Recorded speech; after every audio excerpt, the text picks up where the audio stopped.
Hey everybody, Matt Hartman here again for Drunkard's Walk. Welcome back. It is season 11 and we are ready to go. We are so excited to bring you another season of Drunkard's Walk. This is our first episode of the season and we've got some exciting stuff coming your way, including a live show coming up this weekend at Arcade Comedy Theater in Pittsburgh, Pennsylvania. Check it out. You can get your tickets on our link tree. You can get your tickets in the show notes. You can get your tickets at arcadecomedytheater.com. It is on Friday the 13th. Ooh, spooky, at 8 p.m., and we hope to see you there. Otherwise, give us a rating, a review, give us a topic suggestion on our link tree. How about that? You could be on the show, just like the person you're about to hear next. And you can tell us if you like what you're hearing, or do you want to hear something else? Or, I don't know, tell us whatever you like, man. We're on TikTok, we're on Instagram, we're on Facebook. We would love to hear from you, and we really hope that you enjoy the show. Wait a minute. Did I say thank you to Jesse Ali for our theme music and Nick Harmio for our artwork? No? Well, thanks, guys. Enjoy the show.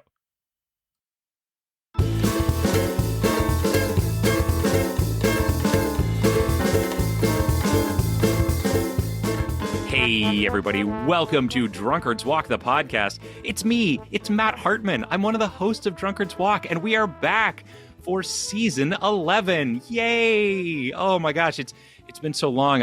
I've brushed off the cobwebs off my mic, and I've dusted the studio, and I'm ready to go. I think the only thing I still need is my trusty co-host. And you might have forgotten, but if you have, shame on you, because it's Jethro Nolan. There he is. That's my name. Hey. How's it going, man?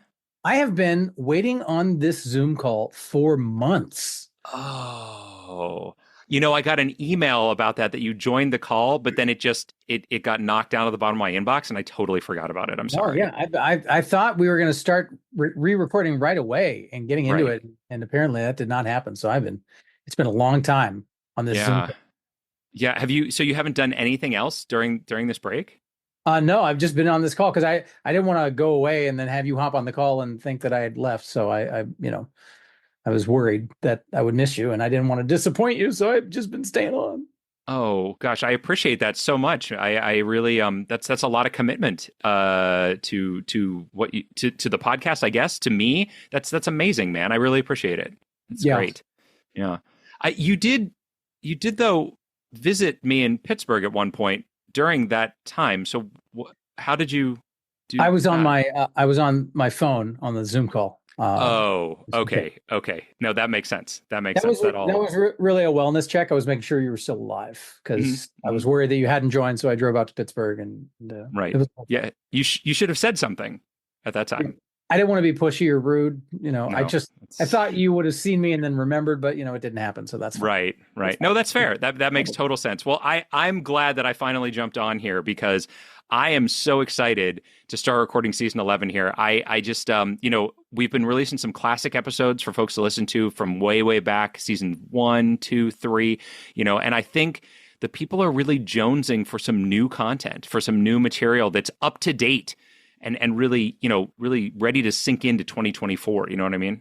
Oh, yeah. That's the one criticism we get is that we're not releasing enough new Wikipedia-based content. Yeah, that's right. We get that comment all the time. On our, I don't know where we see that. We don't ever get comments from anybody, so I guess we don't actually get that comment at all. But folks, we're so excited to be back. And if this is your first time listening to Drunkard's Walk, welcome. We do this thing where we get a Wikipedia topic, like a page in Wikipedia, and then we use the links on that page to get to another page, to then get to another page, to get to another, and eventually get to a predetermined destination. And Jethro, remind them why it's called Drunkard's Walk. Well, a drunkard's walk, the idea is that if two drunkards left the same place and at the same time and eventually just took random turns at every intersection, they would eventually run into each other, which is the same as taking random turns and getting back to your point of origin. So it's a mathematical concept talking about randomness and navigation. And you know what?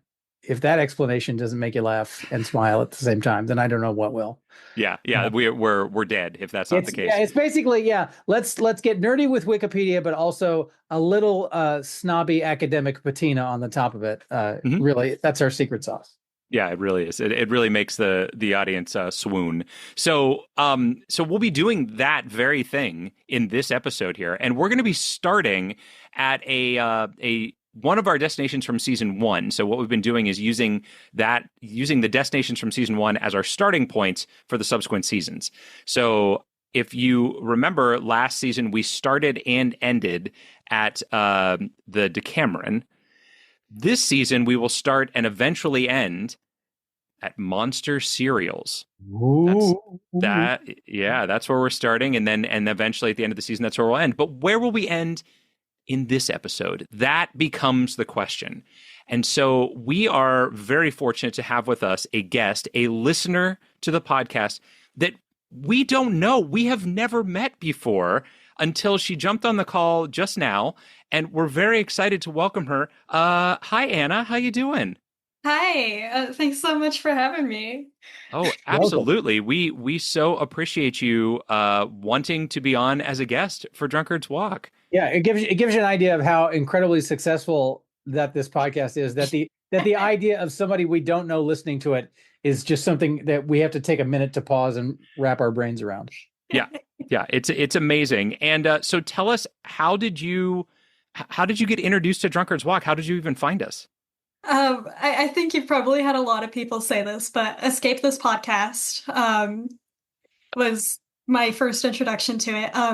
Ironically, I think Jethro, I think it was you who mentioned in one episode that like you were really into Lateral with Tom Scott.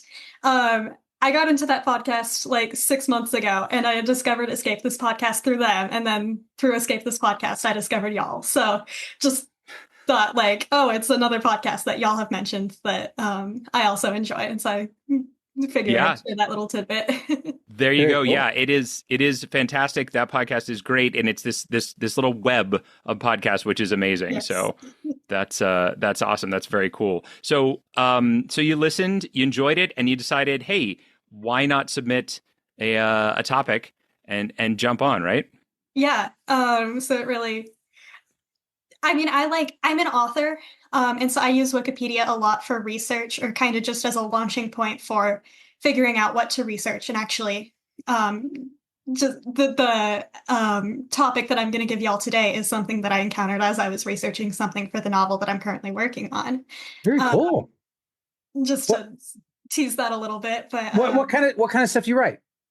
I tell people a little bit of everything. My main focus right now is contemporary. The novel I'm working on is a weird balance between like modern day, but it will be history in 20 years from now. It's a very weird balance. Very cool. That's exciting. Yeah. Have you had much success in the author game, or are you just getting started? I've been writing seriously. It's really hard to say. Like it's hard to put a time on it. I've self-published 2 books. Neither of them are very successful. And I think that's my own fault. But like I learned a lot through them. I'm not sure if I'm going to do that with any of the projects that I'm currently working on or hoping to. Maybe one day, like 15 years in the future, I'll look at seriously publishing. But right now, it's more of a casual thing. Very cool. Well, hey, listen, and no harm, no foul. Like I've been doing artistic stuff for my entire adult life and made nary a penny from any of it. So it's something that's lovely to have in your life, even if it's not the way that you earn an income. So that's very cool. Very cool indeed. Yeah, absolutely. I totally agree. So is that so did you like kind of start studying that in like school? Like did you writing for school or anything like that? Or did you just kind of pick this up on your own? Like how did you get involved how did you become a writer, so to speak? That's a really hard question to answer. Honestly, I think some of it started for school of when I was in elementary school, I actually hated writing. It's so ironic to look back now, but I think I hated like that it was so structured and that oh it had to be X, Y, and Z. But Mhm. I had when I was in, I think, fourth or fifth grade, I had a teacher who was willing to be flexible with my assignments. Like she met us where we were and she recognized that I was struggling with the rigidity of it. And she Mhm. was like, hey, if you want to write a short story instead of an essay, as long as you're providing the right information, you can do that. Like that was one Hmm. specific assignment that she told me. I don't even remember what the topic was, but that introduced me to the world of like creative writing. And so I wrote little short stories. I wrote basically flash fiction, like 500 words or less, but I did that almost every single day or every few days for a couple of years. And then I kind of realized I actually like writing. And that's when I started to take it seriously. Very cool. That's great. Yeah.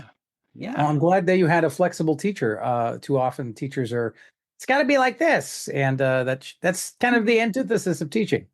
Mhm. I would agree with that. Cool. So is that your like full-time gig? Is that what you're doing right now? It's just writing? I wish. There was definitely a time in my life where I thought I was going to pursue writing professionally. That's not where I am right now. I'm actually a college student, except like people always ask, oh, what year are you? I'm doing a certification rather than a degree. And so it's just a 9-month program, but I'm getting certified to teach English as a second language. Oh, Oh, very wow. cool. Oh, that's awesome. Yeah, Yeah. that's very, very cool.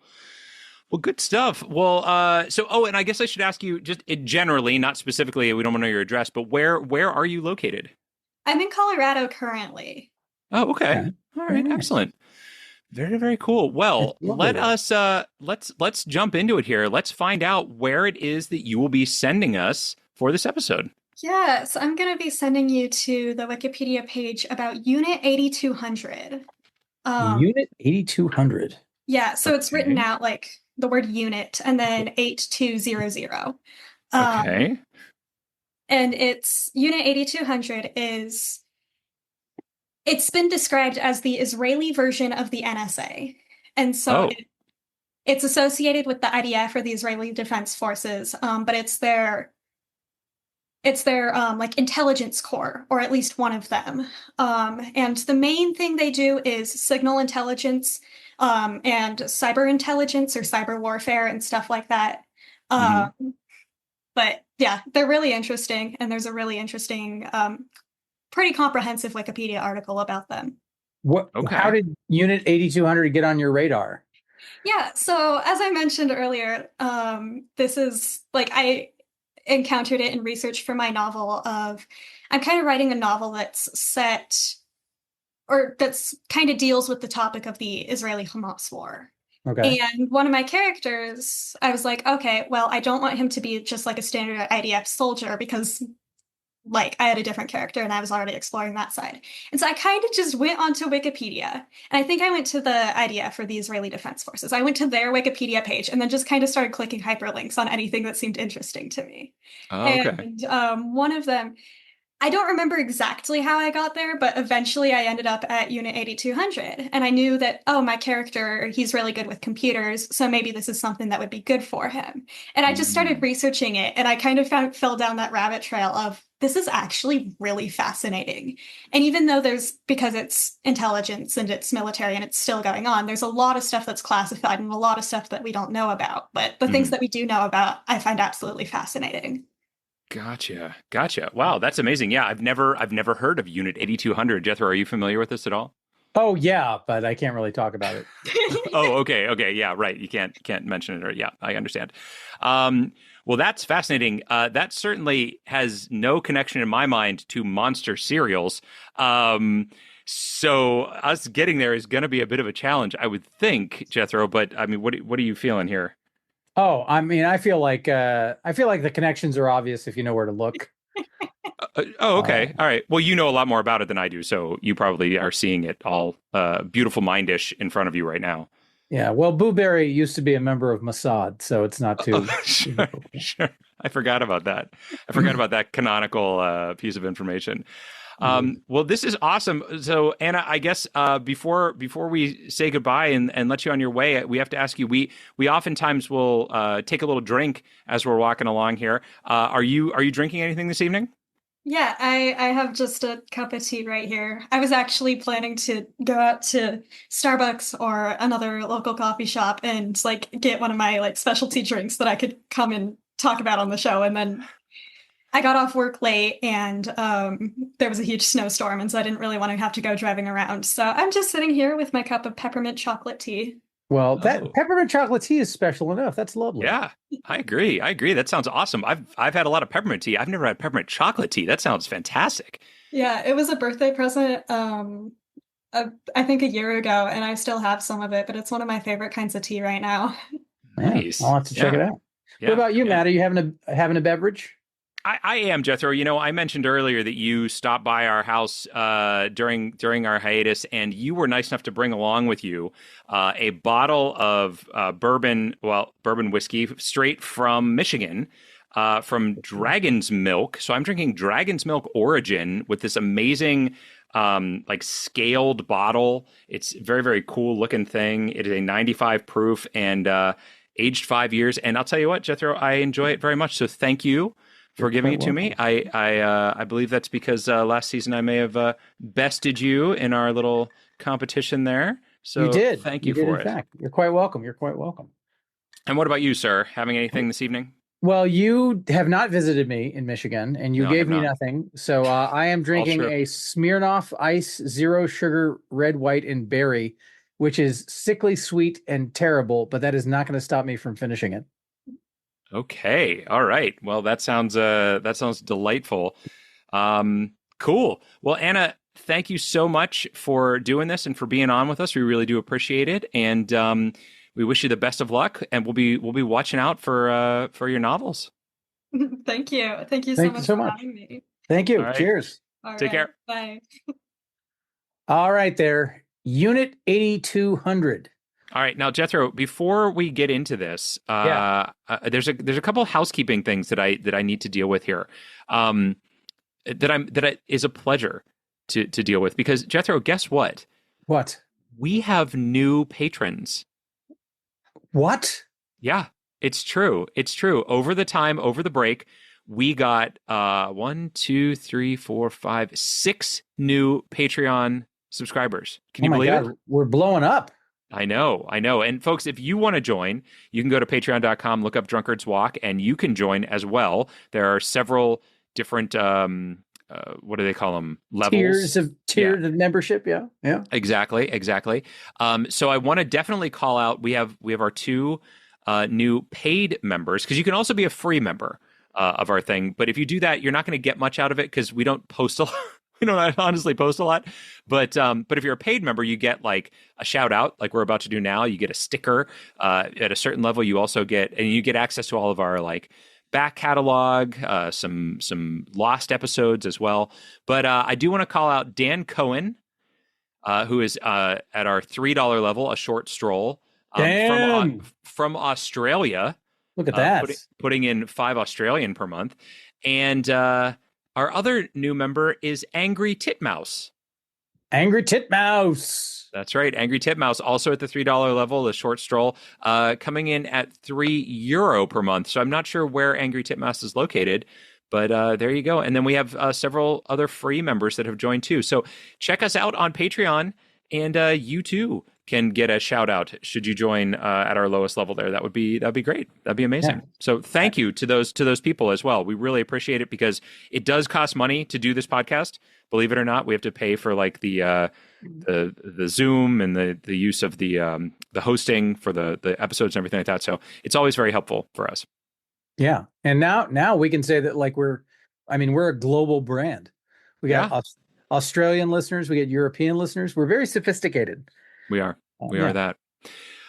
The other thing, Jethro, that we need to do is I mentioned before that you gave me this whiskey, this bourbon, because I won our little wager. For those that don't know, we do little predictions on how many links we think it'll take us, and whoever gets closest, wins the episode, and whoever has the most wins at the end of the season wins something. And we did whiskey. I think we also did steaks last year, didn't we?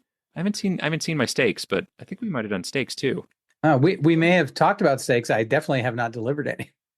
No, So that is for sure. Well, should we do another bottle this year? Do you want to do the same thing? sure, let's bourbon it up. All right, that sounds good to me. So we will be doing that, which means we have to make our prediction for this first episode. How many links will it take us to get from Monster Cereals to Unit 8200? I don't know. I mean, they Uh, probably already know. yeah, well, right. They do for sure. If you're curious, Jethro, our average over our first 10 seasons is 5.59. Hmm. So take that for what it's worth. I don't see a direct path from Monster Cereals to Unit 8200. So, but that doesn't mean anything. I mean, we could get there. Maybe it's on that page. I don't know. But I haven't looked yet. So I'm gonna write down a number. That's what I've decided to do, is write down a number.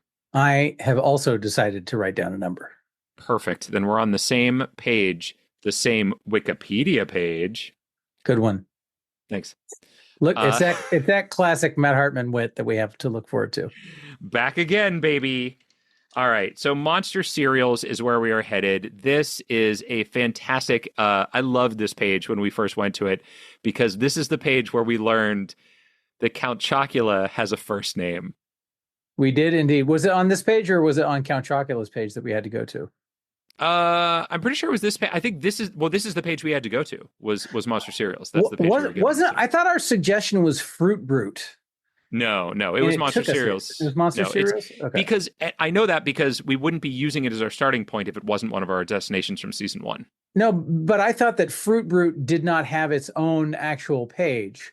And so we ended up on Monster Cereals as a compromise, because that was back in the early days before we figured out how things worked. And we were just naive little children. I also remember a fair amount of excitement when we did happen upon Monster Cereals, given where we started. Yeah, no, it was our destination for sure. I remember it being given to us. So, all right, well, there you go. All right. So, for those that don't recall Monster Cereals, they are the General Mills. They come out around Halloween now every year. I don't think that they're out all year long, but I feel like they used to be. Count Chocula, Frankenberry, Boo Berry are kind of the most well known, and then Fruit Brute, as you mentioned, Fruity Yummy Mummy, and then in 2023, this wasn't even here the last time we were here, Carmella Creeper has been added. Yeah. Well, So I think they noticed that it had been male dominated, and they wanted to have a little more diversity. Mm-hmm. So yep, there we go. Yep, and you'll see that Jethro, I don't know if you page down a little bit, you'll see that they've got the new boxes for Fruit Brute and Fruity Yummy Mummy, and they actually have the return of written on them instead of just being the traditional images and things like that. Well, I will say that Fruit Brute in particular has been through quite a wild ride, because it was introduced in 1974, discontinued in 1982, relaunched in 2013, discontinued again in 2014, and then relaunched in 2022. Yeah, so these things 2022, 2023, these are all things that didn't exist the last time we were here. So my gosh. I'm very excited by all of these changes that have happened in the meantime. Yeah, I will also say that, from time, and this is going back to the earlier days of the podcast when we would occasionally read a sentence from the Wikipedia article, which made us giggle, and this one has quite a charmer in there. In February 1972, Frankenberry cereal included an indigestible pigment that turned some children's feces pink, a symptom sometimes known as Frankenberry stool. Yep. And then, even better, the next sentence: the Count Chocula and Frankenberry recipes were reformulated to remove this pigment. Okay, so I get it. You're pooping pink. You're freaking out. You're worried about your kid. General Mills has to change the Frankenberry formula. Now, canonically, Count Chocula's brand color is brown. Yeah, not an issue, right? So what was going on here? Exactly. That's my concern. I don't know the answer to that. I've been going down here to take a closer look at Carmella Creeper, because I didn't know what this was. And I thought, certainly it doesn't have anything to do with a caramel flavor, but it sure does. A caramel apple flavor. That's the flavor of this thing. And the mascot is a cartoon variation of the Bride as a zombie DJ. Yeah, I'm going to say that's too many things. Yeah, it's gone crazy. Why? But I found out something else below Carmelo Creeper here. There are pictures of Monster Mash cereal. Do you remember this at all? Not at all. Well, it was introduced in 2021. Yeah, and then Monster Mash Remix introduced in 2023, and then Monsters Frightful Friends introduced in 2024. So these seem to be, they're like, they took all of the cereals and just put them into one box. And so you just eat them all together now, which I don't know how that would taste, but apparently they still do it. So and the Monster Mash Remix sounds like something that the bride of a zombie DJ would play. Oh, and it is. She's mixing. She's on the cover. She's on the box, spinning the dishes, as they say. That no one says that. Yeah, spinning the dishes. No one She's says a dish spinning spinner. the dishes. Yeah, spinny dishy. I feel like I have thing. to speak up here because I feel like up through Fruit Brute, like those are the OG monster cereals, and then everything thereafter is a cheap commercial invention. It's not like. We forget how pure the cereals were created in the early 70s. Like those were like artists who cereal design was their milieu. And now it's just a company trying to make a quick buck. And I don't appreciate that at all. No, I agree. Stick with the classics, friends. That's what I have to say. That's right. And I don't think we've said it yet, but folks, if you're wondering what Count Chocula's first name is, it's Alfred. It is. It is. Count all right. Alfred. So Chocula. We do have the obligation to eventually get to Unit 8200. Well, let's do it then. So I'm looking in the history section, and there is a link to Quentin Tarantino. By the way, I did not know that Quentin Tarantino, speaking of names we didn't know, Quentin Jerome Tarantino. Oh, okay. And I feel like with Quentin Jerome as his first two names, like his whole like ultra cool ethic that he has tried to cultivate for himself feels like a massive overcompensation for probably having the shit kicked out of him when he was a kid for having dorky names. Yeah, that's probably true. That's probably a good point. Yeah. But hey, we're all compensating for something, right? Yeah, for sure, man. Hey, yeah, high five. Okay. There's also a link to MasterCard. So I don't know if like data hacking or data privacy or something might be a way to get us into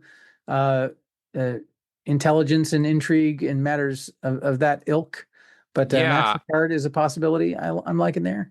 Yeah, so here's a thing I want to throw out at you as a possibility. So are you aware that these monsters appeared in various like movies? These are like movie monsters. You aware of that?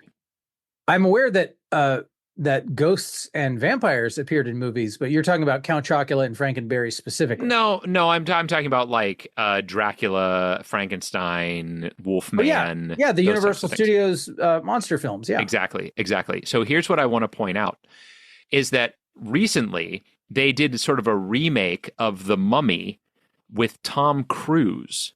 All right.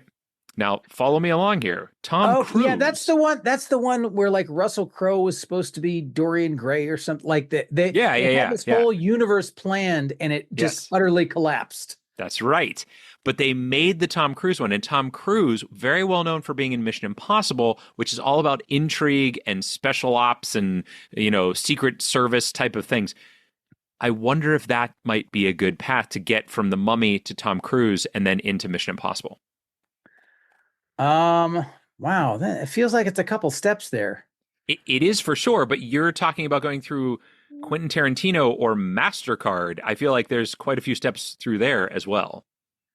Well, I also saw Target. Like, didn't Target had a big data leak, data breach a few years back? I don't know that. You think this type of hacking is really going to get us into that realm of like this kind of covert ops? I mean, this feels like covert ops type stuff. Well, again, like I don't know a whole lot about it. So yeah, they mentioned it's like the Israeli equivalent to the NSA. So like when I think of the NSA, I'm thinking less of like spycraft in the sort of CIA sense of it, and more in like hacking and computery stuff. But that could just be my own ignorance of our national security apparatus. No, I mean you may be very right. It makes me think of the movie Sneakers, from the early 90s. Oh, yeah. 'cause it was very, Ben very Kingsley, Robert Yep, Redford. yep, It's a yep. classic. Keep going. There's a lot more Oh, there was that famous one people in that guy one. who was blind and had a Braille Playboy. That was a Yeah. it's That's like oh it's well, yeah. that's he's a well-known actor too that I can't think of his Was name, but Sidney Poitier in it? yes, Sidney Oh Poitier, my God! Wow. Dan Aykroyd, River Dan Aykroyd. Phoenix. Oh my Uh, God! Perhaps you'll also remember that Timothy Busfield is in the movie. What Oh, about James good. Earl Jones? Recently Wow! passed. Yeah, Wow! also in that movie. Man, deep cuts. I tell you what, for you kids out there who haven't seen Sneakers, it's Yep. not worth it. It's not. No, it absolutely is. It's a great movie. You should It's a absolutely see it. thoroughly No, mediocre, forgettable no, film that it's Matt fantastic. saw at the right age, and it is Loved stuck in it. his brain as something quality now. Still watch it today. I would watch it right now. If I wasn't doing this, that's what I'd be doing, is watching All right. Sneakers. Well, all right. All right. right, So you think it's better to go through something like a data breach hacky rather than going through something that's like a I keep saying Secret Service. That's not what I mean, obviously. Like the CIA. Yeah. But I can't think of what to call that. So Well, and again, like I have no knowledge of this Unit 8200 at all, but if the description was it's the Israeli version of the NSA, that's not the same as the Israeli version of the CIA, which would be Mossad, right? Yes, for sure. I agree with that. I do agree with you. I just think that they're closely related, but I could totally be wrong. I mean, what does the NSA do? All right. I don't know. What do they do? I don't get the sense that it has like a bunch of field agents in the way that the CIA does. And again, like my incredibly naive perception of what these large secretive government agencies does is probably wildly misinformed. But the NSA, I get a sense that they are like, oh yeah, they've got a ton of servers in a bank somewhere, whereas like the CIA has like agents in the field and trading microfiche and stuff like that. So that's why I'm inclined to go more of the data hacky kind of route than through Mission Impossible, which is, after all, just a movie. But let me throw an idea out at you here, because I've gone down to the bottom to the little blue box that you love so much. I do love it. There are some things in there that might be paths through. So first of all, there's Project Stratolab, a high altitude manned balloon program sponsored by the United States Navy. Okay. There's Skyhook Balloon, high altitude balloons developed by Otto C. Winson and General Mills, used by the United States Navy. There's Space Food on here. And then there's the DSV Alvin, a crewed deep ocean research submersible used by the Navy. So we've got a couple of Navy things on here. I wonder if U.S. Navy is a good path through. What the hell do these have to do with monster cereals? Well, the original vehicle was built by General Mills Electronics Group for the DSV Alvin. So the General Mills is somehow involved with the creation of these things. Wow, that is amazing. Yeah, so that's some crazy shit there. What do you think about those ideas, though? Also, General Mills is linked here. General Mills was one of the high-up generals who founded the NSA, so that might be. I don't think that's right. I think you might be mistaking him for someone else. It feels right. Yeah. Okay. Also, right, that's fair. Can I just say, all right, what it has a link to categories, and one of the categories is fictional ghosts. And I don't want to be that guy. And also fictional werewolves. Like, all ghosts and vampires and werewolves are fictional. We don't have to have a special adjective saying that they're fictional, because they are fictional. I agree with that. Yeah. I'm with you. So what do you think? What do you think about one of these possibilities? What is your favorite thing so far? I think they're incredible. So like Skyhook Balloon, I like. But again, it gets very spy-y. So but I think there's a connection in there. I think we could get through other agencies to something like what we're looking for here. You know what? That's my feeling. I love that feeling. Let's do it. Skyhook Balloon it is. Skyhook Balloon? All right, let's do it, man. 99 Skyhook balloons. Did anyone think that we were going to go from Monster Cereal to Skyhook Balloon? I can't imagine that they would have. Yeah. High altitude balloons developed by Otto C. Winzen and General Mills Inc. They were used by the United States Navy Office of Naval Research in the late 1940s and 1950s for atmospheric research, especially for constant level meteorological observations at very high altitudes. So there you go. So it wasn't even for spying really, but it was doing some sort of weather research. It's a weather balloon. I mean, it's a weather balloon. There we go. Ooh, there is a link to the Mantell UFO incident. Oh, okay. What is that? Well, according to the pop-up, it is a something that happened with a Kentucky Air National Guard pilot who died when he crashed his P-51 Mustang fighter near Franklin, Kentucky. Oh, Josh. Oh, geez. Josh, what? Joshy G's. Oh, gosh. Oh, gosh, golly. Well, there's a bunch of projects on here. Project Mongol, Project there's Stratolab again, Project Moby Dick, Project Genetrix. Here we go.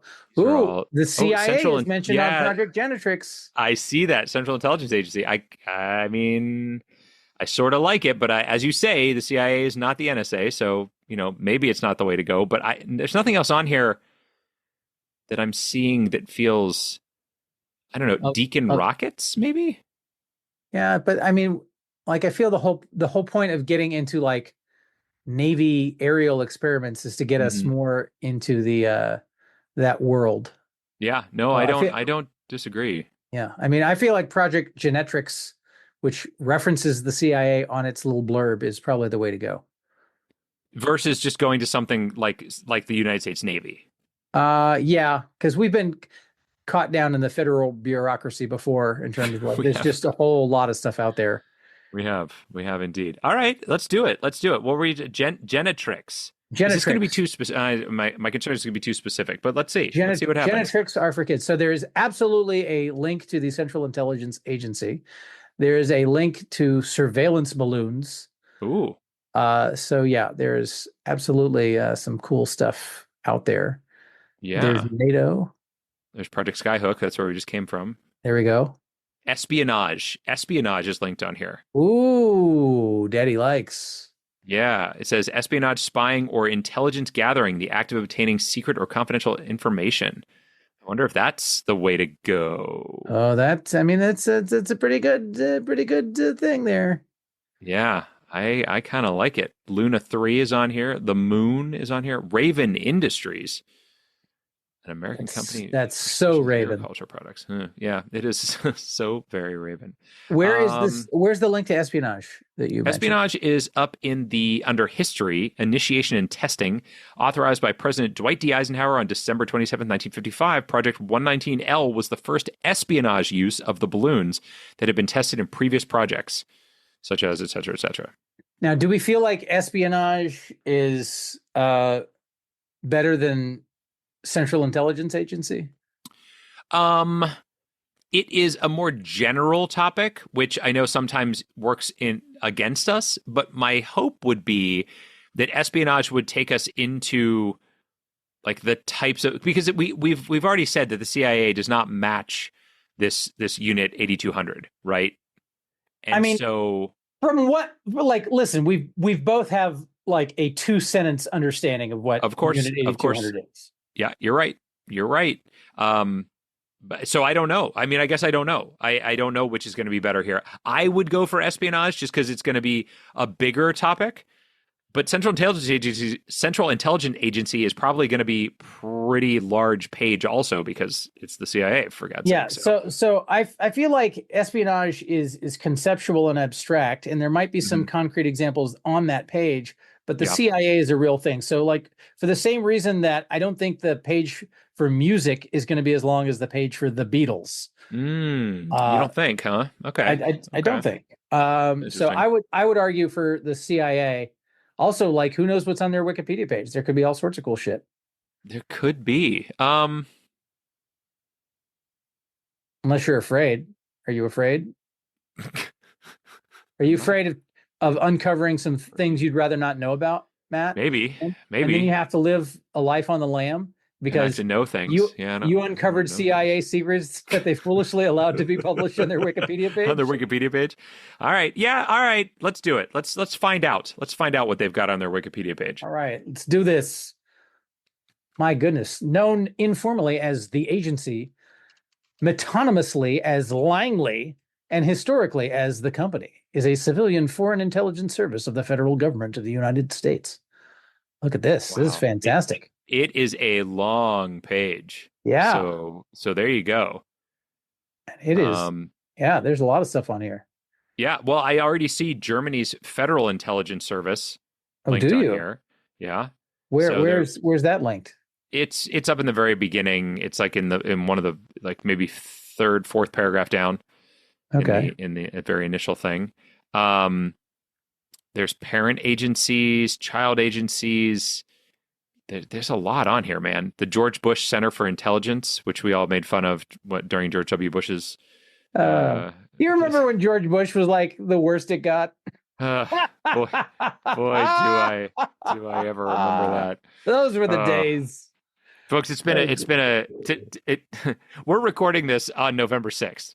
So we are just going to say that this is the day that we're recording. So we are in a in a loopy state of mind. That is for damn sure. We are indeed. All right. I don't see anything that relates to Israel or Israel intelligence agencies or anything along those lines. So I'm in another section right here. This is relationship with other intelligence agencies. Oh, okay. So it is just under the budget section, and I can see that there are MI6 is listed, Australian Secret Intelligence Services. I mean, Israel is such a buddy of the United States. You'd figure it would be in here somewhere. I see Mossad in Israel. So Mossad is linked. Oh, okay. So we could definitely get to Mossad, which would almost certainly get us to Unit 8200. Didn't she say that she actually went to that page? Oh no, she said she went to what was the name of it? The IDF. Yeah, the IDF. Yeah, the Israeli Defense Force page. Yeah. Mm-hmm. Yeah. We don't see that on here anywhere, do we? I'm not yet. Okay. We should point out, folks, that if you've never listened before, we are verboten from using the Control F feature. Yes. And searching the page for something particular like that. We have to take our time and go through it because we find out interesting pieces of information. Like, for instance, Jethro, did you know that on June 18th, 1948, the National Security Council issued Directive 10/2? Ooh, what's Directive 10/2? I don't know, but they did. Oh, wow. Did you know that the CIA helped overthrow a democratically elected leader in Iran? I mean, yeah, I did know that. I think, yeah. Didn't turn out too well for us, or for the Iranians. No. That's kind of our thing. Is making bad decisions overseas. Maybe this is just our comeuppance. Maybe that's what we're getting right now, our comeuppance. Oh boy, yeah. I don't want to pick at that too closely. No, I don't think you would. In Indonesia, the Congo. There's a U2 incident at one of their concerts. The U2 incident. There was a missile gap, if you know what I mean. Wink, wink, nudge, nudge. Yeah. Did you know what I meant? Bay of Pigs. Yeah. That's in the song. That's in the We Didn't Start the Fire. I mean, Bay of Pigs invasion. Billy Joel was no fool. No, he knew. He knew what to watch out for. Ho Chi Minh, Vietnam. Robert McNamara. This is great. There's a lot of information here, folks. You want to learn a little bit about history? Come on over to the CIA's Wikipedia page. They're going to teach you some things that you wanted to know and stuff you didn't want to know probably as well. Yeah. The Family Jewels. Look at that. That's on here. The Family Jewels. Yeah, the name of a set of reports detailing illegal, inappropriate, and otherwise sensitive activities conducted by the CIA from 1959 to 1973. Wow, that's a pretty long stretch of time. Yeah, it sure is. I'm sure they've stopped doing that kind of stuff, though. Absolutely, I'm sure. Yeah, sure. I don't know. I think maybe Mossad is going to be the way for us. I'm not even halfway through the page, but I have yet to see anything that's better than that. I do see PLO, on here. Yeah. So there might be, that might be enough of a connection that there would be references to stuff that they've done. Yeah, I feel like PLO would not be as good as Mossad, though. I would tend to agree with you. I'm just pointing out possible other routes that I've seen, and that is the first one that has even come close, honestly. Well, I'm gonna scroll to the very bottom here and see what the old blue boxes have. Oh, the old blue box. Indeed. Let's see. There's What are you categories. You don't like the categories though, so categories. No, category page is a kind of a pain. all right. Yeah. So Central Intelligence Agencies, Organization, Transnational Activities, Directors, Major International Operations, Notable Works, Notable works. CIA activities by country. And there okay. is, I'm looking for an Israel link here, and there's not one. Curious. Huh. The CIA's got to be doing something in Israel, right? I mean, I would think so, but I get maybe not. Maybe they're not allowed in there. I don't know. Yeah. Of course, that's never stopped them from going any other place. But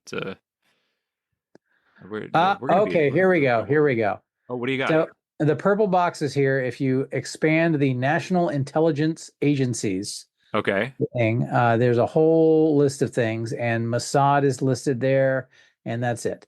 We already had that.